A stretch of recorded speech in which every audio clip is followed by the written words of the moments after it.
Go to You Matter. 2 minutes. So the question is, recent news reports have suggested there is a large amount of corruption in the CFS organization, that's the Canadian Federation of Students. Should UMSU continue to be a part of an organization like this? If yes, how can they be held more accountable for their actions? If no, what steps should UMSU begin to take? You have 2 minutes, You Matter. All right. I sat on CFS last year as the Aboriginal representative for the province of Manitoba.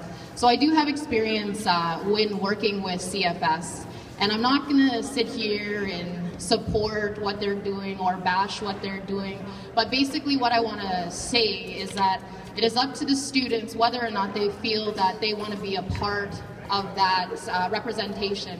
And they represent many different locals across the country, and University of Manitoba being one of them. It is very important that we look at that transparency when dealing with an organization that is representing our students. And if they are not transparent, and that's something that I hold in my heart, that everyone needs to be able to access certain documents. And if that is not something that is happening here at the university or at CFS, then that is something that you need to question whether or not you want to be a part of that organization. But here I am asking you, what do you guys want? That would be where we would go forward in working with CFS. Thank you. Okay, move to refresh for 1 minute rebuttal. Yeah, I mean, the CFS is a very controversial topic. I mean, it's not a coincidence that 16 schools this year are trying to defederate. We pay just under $400,000 a year into the CFS, and the services that we receive, you know, I mean, some are tangible and some are not, and those are the questions that we need to ask. We started a CFS advisory committee, an ad hoc advisory committee this year.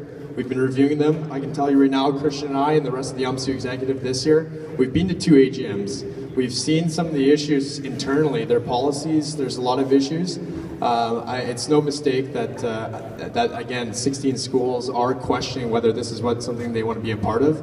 And because we pay so much money into it, and it's directly out of students' pockets, we are questioning it, and we're doing it in an objective and unbiased way.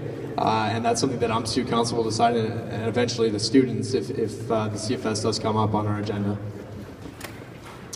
Okay, thanks. We'll go down to Fusion. You have 1 minute. Perfect. I think it's also important to note, though, that the funds that go to CFS aren't through UMSU. UMSU pays it, but it's a separate fund. So the funds you pay to UMSU don't then go to CFS. You pay completely separate funds for that. And CFS, yeah, of course, we're going to stay critical. We should stay critical of all organizations and unions. There's always going to be flaws. But we do have to recognize that they do have some amazing campaigns that we do want to keep track of. The No Means No campaigns and the ban, that they're able to provide support. So when it comes down to it, it would be down to a referendum, and it's down to the students who pay the fees, not the executives, to decide whether we stay with CFS or not.